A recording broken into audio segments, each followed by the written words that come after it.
It's true that life, as it manifests, cannot be perfect. Yet, this fact is not what truly makes you unhappy. Rather, it is your demand that life should be perfect and be handed to you in its perfection.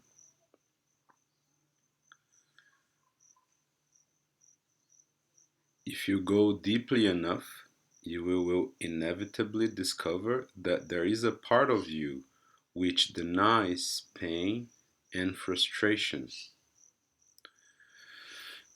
A place where you are angry and spiteful because there's no loving authority present who will eliminate these undesirable experiences for you. Thus, it is true that your longing for this utopian kind of happier state is unrealistic and should be abandoned.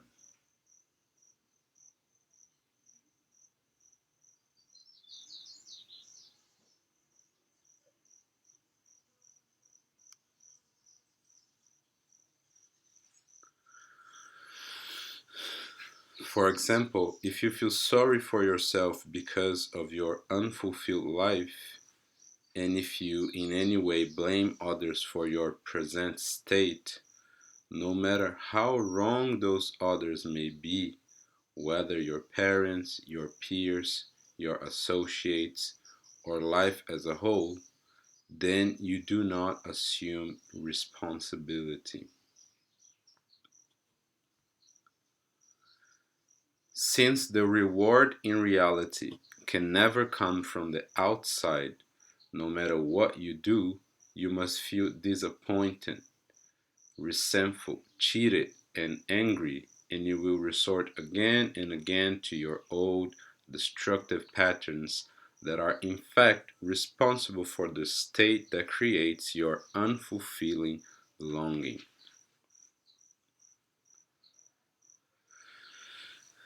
The personality must therefore learn to endure a state of bliss. This it cannot do unless it learns to endure whatever is locked inside the psyche now: pain, meanness, malice, hate, suffering, guilt, fear, terror.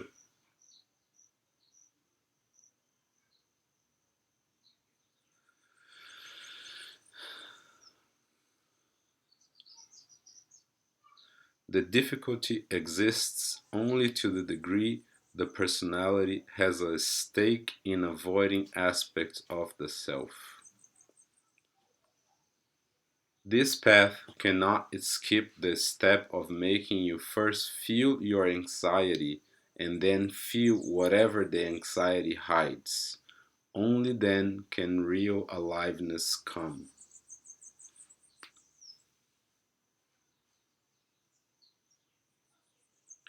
If you expect a real effort and are prepared to embark on the journey into yourself to find, acknowledge, and bring out whatever is in you, if you summon all of your inner truthfulness and commitment for the journey, if you find the courage and humility not to appear other than you are, even in your own eyes, then you have indeed every right to expect that this path will help you realize your full life and fulfill your longing in every conceivable way. This is a realistic hope. You will increasingly know it to be so.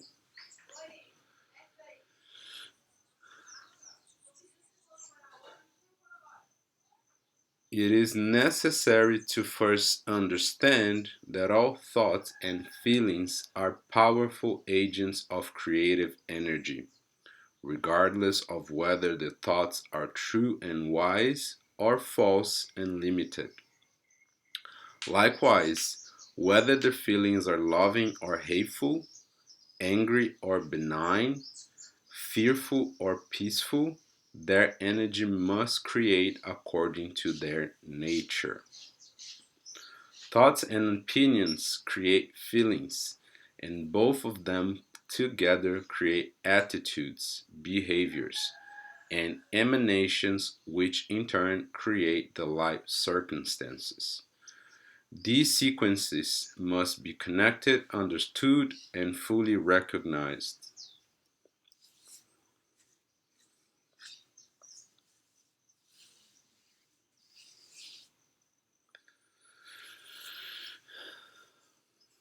Well, energy and consciousness can become creative again in a positive way only when the light of recognizance and positive intentionality are brought to bear on them. Are you willing to give up your illusions about yourself and your expectations, which come from your resistance to giving up self delusions of what others should do for you? Are you willing to shed your false fears about what feelings you should or should not, could or could not experience? When your spiritual center begins to manifest, your ego consciousness integrates with it and you begin to be lived through, as it were, by the Spirit. Your living becomes a spontaneous, effortless flow.